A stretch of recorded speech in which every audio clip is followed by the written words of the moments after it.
The day the ultrasound tech went quiet, I thought something was wrong. She kept counting, her brows lifting higher with every sweep of the wand, until she finally laughed in disbelief and said, 4. Quadruplets. The word landed in my chest like a bell struck underwater. I stared at the grainy screen where 4 tiny heartbeats flickered like stubborn stars, and all I could think was, how am I supposed to raise you in that house, in that cold museum of a marriage, under that woman's rules? Before I'd even made it to the parking lot, my phone chimed. Adrian Wren. Divorce, 100 million. Signed today. I stopped right there between the clinic doors and the bright, indifferent afternoon. The sun spilled through the glass, turning dust into glitter. My hands shook around my phone. Then I smiled. I typed back, thumbs steady for the first time in months. Me, oh my God. Why didn't you say something this good sooner? The call came instantly, like I'd slapped him in public. Nora, his voice snapped through the speaker, geeked with insulted authority. What the hell is wrong with you? You're not crying. You're not begging. 100 million still isn't enough for you. I lifted the phone away from my ear. Not because I was afraid of him, but because I didn't want his noise to seep into my bloodstream. I'd just gotten the babies to calm down inside me, 4 little lives settling into a fragile peace. Behind me, the clinic's blinds cast striped shadows across the glossy floor like prison bars. I could hear my own heartbeat. Thump, thump, measured, calm, almost amused. Adrian, I said, slow and flat, like I was reading terms off a contract. We're negotiating a transaction, not feelings. Transfer the money. Don't waste my time. That composure lit him on fire. You think you can talk to me like that? He hissed. Don't regret this. Without me, you're nothing. You think you'll find someone better? I laughed. Not the brittle laugh I used to cough up at family dinners. Not the laugh that begged to be forgiven. A real laugh, warm and clean, rising from somewhere I'd thought he'd killed. Thanks for the reminder, I said. But I'm about to be rich. Tell me, does having a man still matter at that point? Silence. I pictured his face, handsome, practiced, arrogant, twisting like a cracked mask. He'd expected the old Nora, the woman who survived on 3,000 yuan a month while he bought his true love, a mansion worth 10 million. The woman who swallowed bowl after bowl of his mother's black medicinal sludge, gagging until her eyes watered because Margaret Wren would stand over me like a judge and say, "The Wren line is thin, don't fail us, drink." Adrian didn't know what those 3 years cost me. He only knew what it cost him. A message pinged, bank alert, account credited, 100,000, Instant current balance, 100,003,251.58. That last 3,000 and change at abortion did. The pathetic little savings I'd scraped together in secret. Sat beside the new number like a punchline. I didn't hesitate. I ended the call. Blocked his number, blocked his assistants, blocked every social account, every contact, every door he could try to shove his way through. The world went quiet in an instant. Then I dialed the one person who had never asked me to swallow my pain. "Harper," I said. My best friend answered on the first ring. "Tell me you didn't faint. Plan A is moving." A shriek hit my ear. "Holy Nora, he actually paid you." Every cent. When I got back to the villa, I didn't wander through the rooms like a ghost begging for closure. I went straight to the suitcase I'd packed weeks ago and kept hidden behind winter coats. No designer bags, no jewellery, just a few loose dresses, my prenatal file thick as a Bible, and the illustrated book I'd published before I became somebody's obedient wife. Everything in that house belonged to the Wrens. I didn't want a single object to remember me. In the living room, The giant floor-to-ceiling fish tank hummed softly, all blue light and fake serenity. I looked down at the diamond ring on my left hand. 8 carats, cold as a threat. He'd slid it onto my finger at the wedding with a camera smile, like crowning property. It didn't come off easily. I yanked until my knuckles reddened and the skin stung. Then I lifted my hand and let it fly. The ring arced through the air, glittering under the chandelier like a final insult, and sank soundlessly into the tank. The fish drifted past it, unbothered, as if swallowing a marriage was nothing more than swallowing a pebble. A horn sounded outside. Harper was early. Of course she was. I rested a palm over my belly. 4 tiny lives stirred, like they recognized freedom before I said it out loud. "Babies," I whispered. "Mommy's taking you somewhere new." I walked out without looking back. In Harper's car, she hugged me so hard I almost cried, not from grief, but from the shock of being held without conditions. She snatched my phone, stared at the bank text, and made a noise like an excited animal discovering fire. Behind us, the villa shrank into the evening, and for the first time in years, my smile didn't feel like survival. It felt like victory. Adrian thought he'd thrown away a burden. He didn't realize he'd just signed over the entire future of his family's legacy. 4 beating hearts he would never get to claim. While he planned a lavish victory banquet for his moonlight muse, Vivian, I was already in first class, a blanket over my knees, booking the highest level of care money could buy. I landed in Seabridge City and went straight to a private maternity hospital, so discreet it felt like stepping into another life. Dr. Calder, calm behind gold-rimmed glasses, studied my scans and smiled. "You and the babies are remarkably healthy," he said. "Your job now is simple, rest, breathe, be happy." And for the first time, that sounded less like advice and more like a promise. Adrian set his chopsticks down with the kind of practiced patience CEOs used on quarterly reports and inconvenient emotions. He didn't even look at the steaming bowl of black herbal broth in front of Vivian. He just sighed, "Tish," as if the entire topic were a minor inconvenience. "Mum only wants what's best for us," he said. "Just drink it." Those words, the same sentence, delivered in the same tone with the same lazy finality, like pain could be solved by obedience. Vivian's composure snapped on the spot. Her lashes trembled. Tears pooled instantly, bright and furious. "Adrian, you told me your mother was open-minded." Her voice shook. Was she like this with Nora before? If she hadn't said my name, the air might have stayed merely tense. But the moment she did, Adrian's expression darkened like a storm cutting the sun in half. For a split second, he wasn't looking at Vivian anymore. He was seeing the past. He saw me at that long dining table, spine straight, fingers wrapped around porcelain that burned my palms. He saw me lift the bowl without a single complaint and swallow the bitterness in one obedient stream.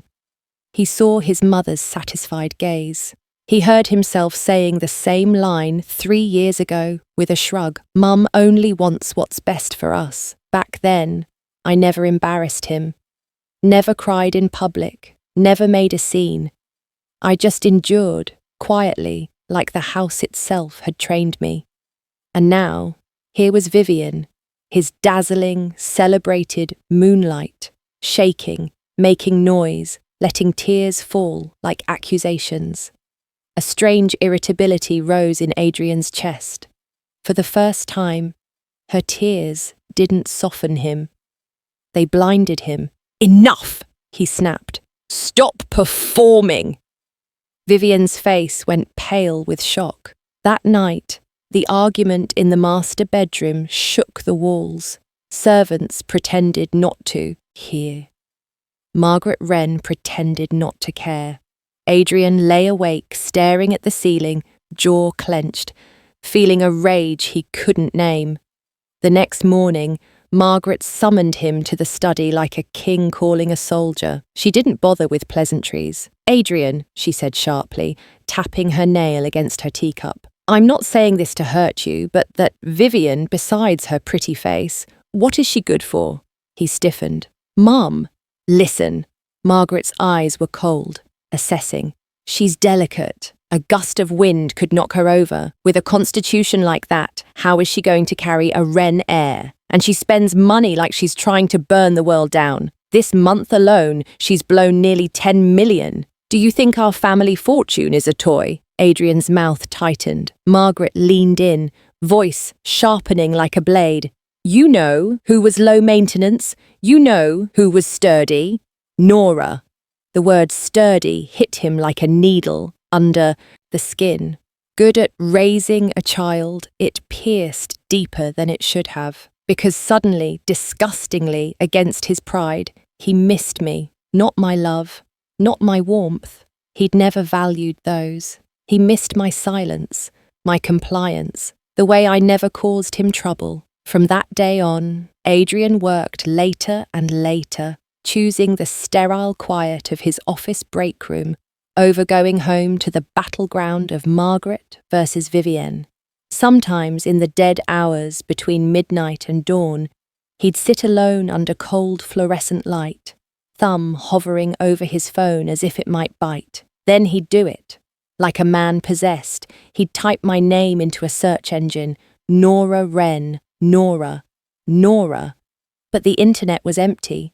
No social accounts, no posts, no tagged photos, no gossip, no old interviews, no careless trace left behind. It was as if I had never existed. That absence made his skin itch with a rage he couldn't discharge. It wasn't love. It wasn't guilt. It was loss of control. He flung his phone onto the desk hard enough to make the pen holder jump, then stabbed the intercom button. "Find her," he said, voice low and sharp. "Where is Nora? Use every connection. I want her located." There was urgency in his tone he didn't even register. Hours later, his assistant called back, voice trembling like he was delivering news of a death. "Mr. Wren, she cleaned up everything before she left. We can't find her. It's like she evaporated," Adrian exploded. "Useless!" He slammed his fist into the rosewood desk. Pain sparked through his knuckles, bright and satisfying for half a second, until the emptiness returned. He was the one who demanded the divorce. He was the one who wired the money. So why did his chest feel wrong now, that I'd truly vanished? Because somewhere in his mind, he'd always assumed I'd stay within reach, crying, waiting, available to be reclaimed if he ever decided he wanted to. But I wasn't, and while he was, unravelling in the capital, I was lying in the garden of my small villa by the sea, sunlight warming my cheeks as I live-streamed my sketching. My belly was heavy, round with the promise of 4 new lives. My hands moved calmly over paper, bringing soft lines into existence, small worlds with gentle colours. Comments floated up the screen like blessings. "You look so happy. I can't wait to see the babies. Single mum of 4, queen behaviour." I read them and smiled, feeling 4 tiny movements ripple beneath my palm. Peace filled me so completely it felt unfamiliar. Adrian could burn down his own world looking for me. My world had already begun. And on a humid Seabridge afternoon, beneath the hush of rain and the distant roll of thunder, my sons and daughters arrived, 2 boys and 2 girls, perfect pairs, doubled miracles. When the nurses placed them into my arms one by one, I cried, not from pain, not from grievance, but from relief so pure it almost hurt. Harper stood beside the bed, laughing and sobbing at the same time, snapping photos with shaking hands. "You're insane," she whispered through tears. "You're literally the luckiest woman alive." She picked 9 photos with obsessive care, 4 babies lined up like tiny moons, my face glowing as I held one against my chest, 4 little footprints stamped like signatures. Her caption was ridiculous and triumphant. Congratulations to my most badass bestie on acquiring 4 human infants. Peak single rich woman life starts now. She blocked every contact connected to the Wren circle, but she missed one. A mutual acquaintance, someone harmless, someone ignorant, saw the post, gasped, took a screenshot, and dropped it into an exclusive Rich Wives group chat with a squeal of envy. Sisters, look! Quadruplets! What kind of divine genes are these? And unfortunately for me, Vivian was in that group. The moment my photo lit up her screen, her smile froze like glass cracking. She recognized me instantly. Not my old, exhausted face from the mansion years, this new me, tired but radiant, eyes bright with a happiness Adrian had never once given me. 4 swaddled infants in a row. Vivian's hand began to shake, and without thinking, she shoved open Adrian's study door mid-video conference and thrust her phone at him like a weapon. "Adrian," she said, voice sharp with panic. Look at this. That's my child." Adrian's roar ripped through the quiet street like a siren. In the garden, the birds startled, wings beating frantic air, then vanished into the trees. What gives her the right to keep me from seeing them? Below, he looked nothing like the polished man on magazine covers. His suit was immaculate, his hair perfect, but his eyes were bloodshot, wild with the kind of desperation money couldn't purchase away. Anger, unwillingness, and something far uglier than either of those, regret he hadn't yet learned to admit, shattered his face into pieces. Upstairs, I cradled one of my babies fresh from her bath, wrapped in a cloud-soft towel that smelled of warm milk and clean soap. She was small and heavy at the same time, the weight of a new universe. I walked to the floor-to-ceiling window on the second floor, sunlight pouring over my shoulders until it made a pale halo around my hair. From above, I looked down at him. He looked up. Our eyes met across 10 meters of air that suddenly felt like a canyon. For a second, the entire world stopped. No wind, no distant car, no footsteps, just the thin, fragile sound of my baby's breathing. Then I shaped a single word toward him, slow and clear, like a verdict. Leave. His body jolted as if I'd driven a blade clean through his chest. His lips parted, trembling with rage, but no sound came out. His hand rose and pointed at me, at the baby in my arms, like he could pull us back with his finger. Behind him, black-clad men shifted forward, reading his fury like a command, but my front door didn't head open for them. Attorney Hale, my ace, flown in from the best firm money could buy, stood in the entryway with a professional smile that could cut stone. 2 security men I'd hired stepped into place behind him, shoulders squared, feet planted like locks. The air went tight. "Mr. Wren," Hale said calmly, his voice polite but edged with iron, "this is Ms. Nora Vale's private residence. If you take one more step, we will call the police for unlawful entry." He paused just long enough for the words to sink in. "I'm sure you wouldn't want tomorrow's headlines to be even more colourful than your mother's." Adrian's sanity teetered. His gaze clung to the baby in my arms, pink, delicate, her tiny mouth pursed in sleep. She had his brow, his nose faintly, a cruel little signature stamped by genetics. Something inside him broke open. Paternal instinct, possessiveness, remorse, a sudden flood so overwhelming it made his throat tighten. He wanted to run, to take her, to declare to the world that those were his children. But he couldn't. Not with the door barred, not with the law standing there like a wall, not with me upstairs, eyes cold as winter glass. For the first time in his life, Adrian tasted what it meant to want and not get. In the end, he turned away, humiliated, furious, defeated, and climbed back into his car like a king forced off his throne. Inside the vehicle, he slammed his fist into the window. The skin split. Blood streaked down his knuckles. He didn't flinch. He swore under his breath, raw and violent. He would not stop. I watched the convoy disappear at the end of the road. Only then did I pull my gaze away. The baby shifted, unsettled by the tension vibrating through my body. I bent down, kissed her smooth forehead and whispered, "Shh, Mummy's here." Adrian thought that was our first clash. It wasn't. That was the first move of my game, my quiet, deliberate strike that reduced him from a controller to a prisoner. He had spent years hovering above me like a god who could grant or withhold everything. Now he was on the ground, snarling at a locked door, forced to beg for scraps of access. And I was the one writing rules. After he failed to break the front door, Adrian moved to step 2, court. He assembled the capital's most expensive legal team.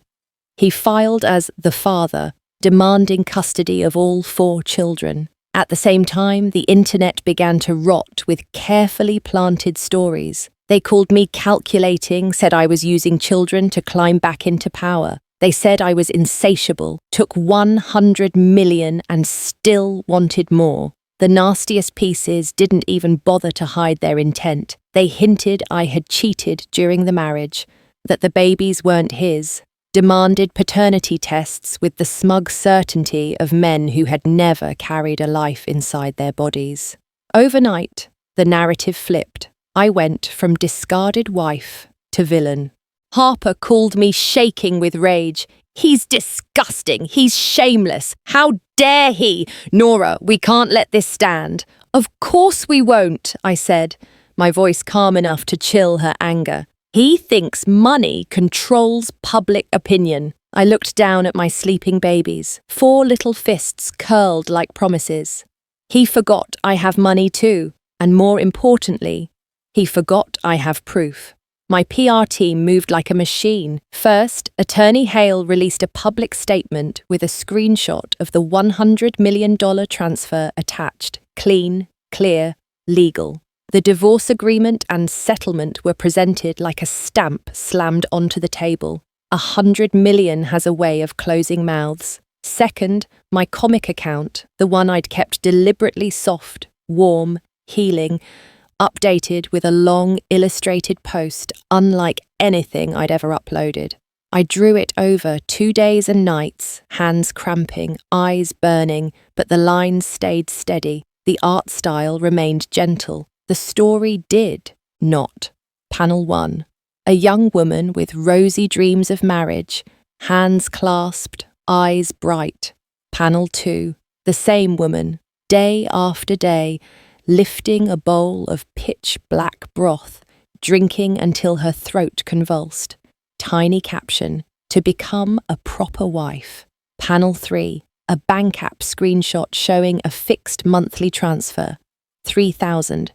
And her hollow stare at a maternity dress behind a boutique window. Caption, he said it was to keep me frugal. Panel 4. A news image. Husband buys a multi-million mansion for another woman. The wife sits alone in a cold villa eating instant noodles. Steam rising like a quiet scream. Final panel. She drags a suitcase out the door. A message floats behind her like a banner. Breakup settlement. 100,000. She strokes her belly. A smile appears for the first time. Not sweet. Free.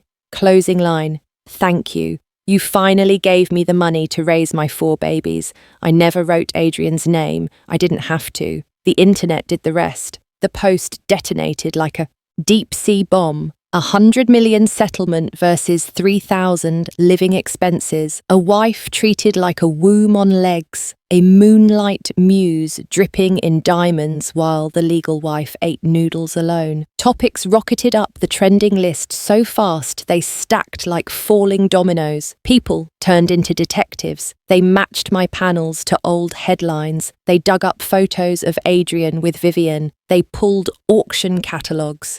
They ran timelines, and just like that, the tide turned. Adrian's social media flooded with hundreds of thousands of comments, scathing, merciless, relentless. Vivian's name became glued to two words she could never wash off: mistress, gold digger. The stock price of Rencorp shook. Billions in market value bled out in days. The board demanded answers. Sponsors threatened to pull. Investors called. Reporters circled like sharks. Money and power weren't omnipotent anymore, not when the story was sharper than his lawyers. And while he drowned in the backlash he tried to create for me, I sat in my villa watching partnership offers roll in like waves. Brand collaborations, publishing deals, even film inquiries. My follower count climbed into the tens of millions. My life became my own again.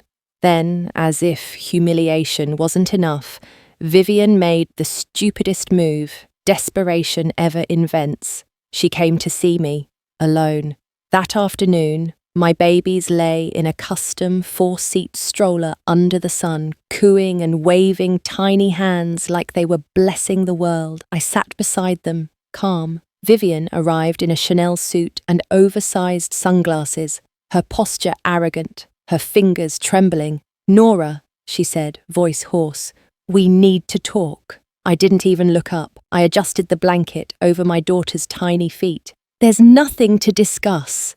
The indifference cracked her. She slapped a check onto the stone table with a sharp smack, like a villain rehearsing a scene. 50 million. Leave Seabridge, disappear. Or she paused, and something greedy and cruel flashed behind the lenses. "And the children, hand over one. Consider it your final contribution to the Wren family." That was the moment my smile vanished. Slowly, I lifted my gaze. Not angry, not surprised, just cold, like the sea before a storm. 50 million, I said softly. "Vivian, are you forgetting I already have 100 million? Her face flushed dark with humiliation. "Don't get smug," she snapped, voice rising. "Adrian loves me. You were nothing but a baby-making tool. He wants you now because of those little—" She spat the word. "Bastards!" The air in my lungs turned to ice. I stood up, slowly, the way a blade slides out of a sheath. "You can eat carelessly," I said, each word measured. "But you can't speak carelessly." My eyes flicked to her belly, to her tight smile, to the secret fear Margaret had probably fed for weeks. "My children are precious." Then, very softly, I added the sentence that hit exactly where it hurt. "Not like some people who couldn't have one even if they tried." Vivian's sanity snapped. She lunged for me, for the stroller. My heart jumped into my throat. I moved without thinking, stepping in front of my babies like instinct made flesh. Vivian missed, high heels skidding on the gravel, and her body pitched forward, and in that critical second, a dark figure surged from the villa doorway like lightning. Adrian. He must have chased her. He took one long stride, and instead of catching Vivian, he stepped over her fallen body and wrapped his arms around me, shielding me, protecting me. Time stopped again. Only this time, it was disgust that flooded my skin. Vivian hit the ground hard, palms scraped raw, knees bleeding through stockings. She stared up at us, shaking. "Adrian," her voice broke. You protected her." Adrian looked stunned too, as if his own body had betrayed his mind.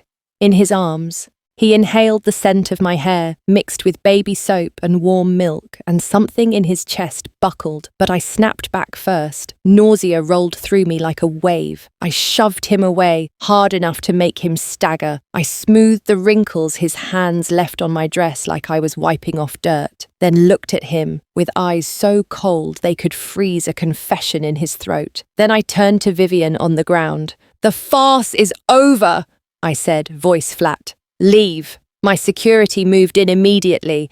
Vivian was escorted out, crying humiliatingly. Adrian stood there, blood draining from his face. staring at my profile as if he'd finally realized something terrifying. His instinct to protect me hadn't moved me at all. It hadn't softened me. It had only exposed the wavering inside him. And that wavering was the first fatal crack in what he'd built with Vivian. To me, it was just another delicious turning point. Your regret is late, Adrian, and to me, it's worthless. The courtroom smelled like cold air conditioning and old paper, an expensive kind of sterility designed to make feelings seem illegal. Adrian's lawyers arrived in a formation, suits sharp, briefcases polished, expressions hungry. They spoke about a father's right as if children were assets on a balance sheet. They painted him as a man desperate to love, hindered by a vindictive ex-wife. They promised the judge a privileged life for 4 babies, private tutors, legacy schools, trust funds. When it was our turn, Attorney Hale didn't raise his voice.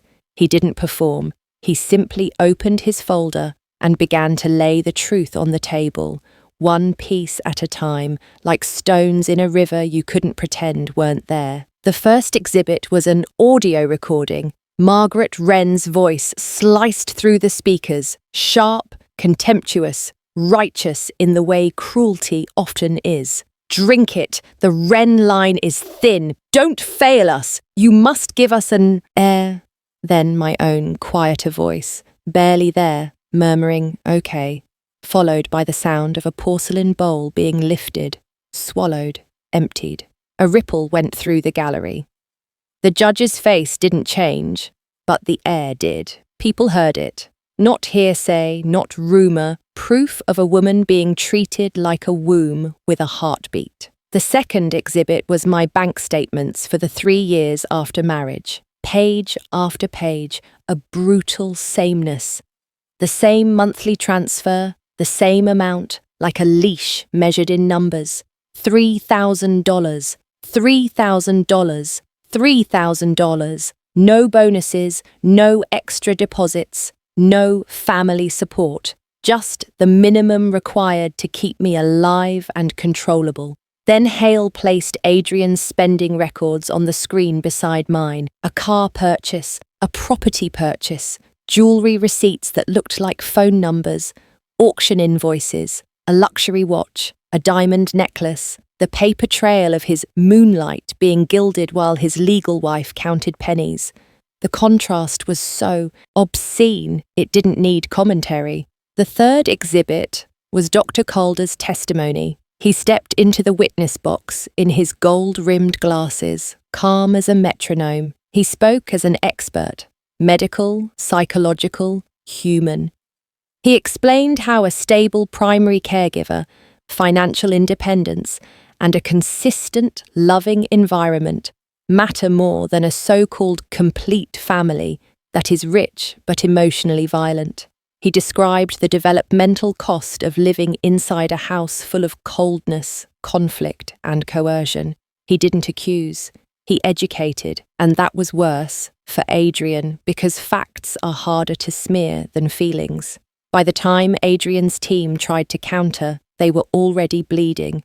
Every time they lunged, Hale parried with a document. Every time they implied I was unstable, Dr. Calder's calm dismantled it. Every time they tried to elevate Adrian's wealth as a trump card, the bank statements reminded the court that wealth in his hands had been used as a weapon. Finally, the judge looked down at the papers, then up at the room. Custody of the 4 children is awarded entirely to Ms. Nora Vale, he said, voice firm, unhurried. Mr. Adrian Wren will be granted 1 scheduled visit per month, only with the mother's approval and under conditions set by the court. At the sound of the verdict, Adrian's body swayed as if the floor had shifted beneath him. The fight drained out of his face. He sank back into his chair, hollow-eyed, like someone had finally removed the crown he'd been wearing in his own mind. He had lost, not in public opinion, not in a headline, in law, in truth. Outside the courthouse, reporters clustered like a storm, microphones shoved forward, cameras flashed until the air felt like lightning. I was escorted out by security with one baby in my arms, her little head tucked under my chin, asleep and warm. That was when Margaret snapped. She tore through the crowd like an animal that had forgotten it was human. "My grandson!" she screamed.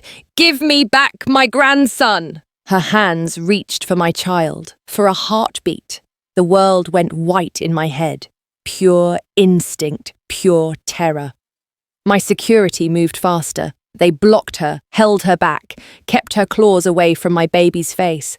Margaret shrieked and thrashed, screaming about embryos, theft, bloodlines, money. The cameras devoured every second. A wealthy matriarch in collapse, wailing on marble steps, a family empire cracking in public. I didn't even look at her. I climbed into my nanny van and shut the door. The silence inside was thick, safe, absolute. A week later, Vogue Women released its newest issue. The cover was me, not in a gown, not draped over a man's arm, not styled like someone's accessory.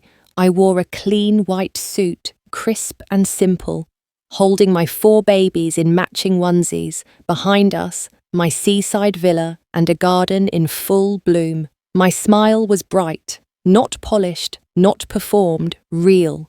The headline read, "From forsaken socialite to billionaire." Hot Mum, Nora's Declaration of Independence. The feature ignited the internet like gasoline.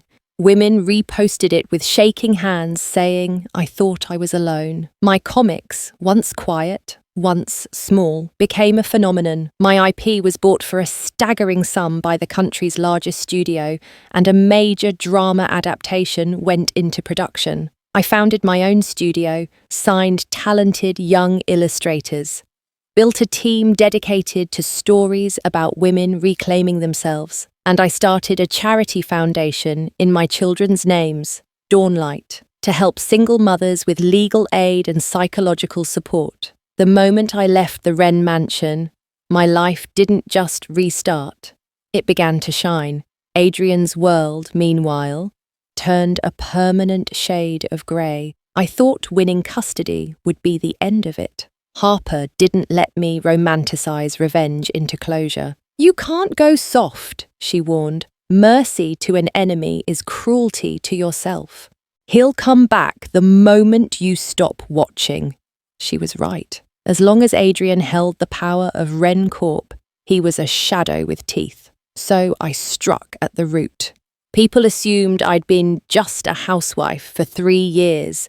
They forgot I had eyes, and time, and a memory built from survival. I'd seen documents in his study, plans left open, figures scribbled, deals discussed on speakerphone while he assumed I was invisible. I catalogued what mattered, then I matched it against spending patterns, traced transfers, flagged irregular transactions, the money siphoned through channels to buy Vivian mansions, jewels, luxury goods, every record saved quietly, backed up twice. A last exit route I never thought I'd use until it became my deadliest weapon. I packaged the evidence anonymously.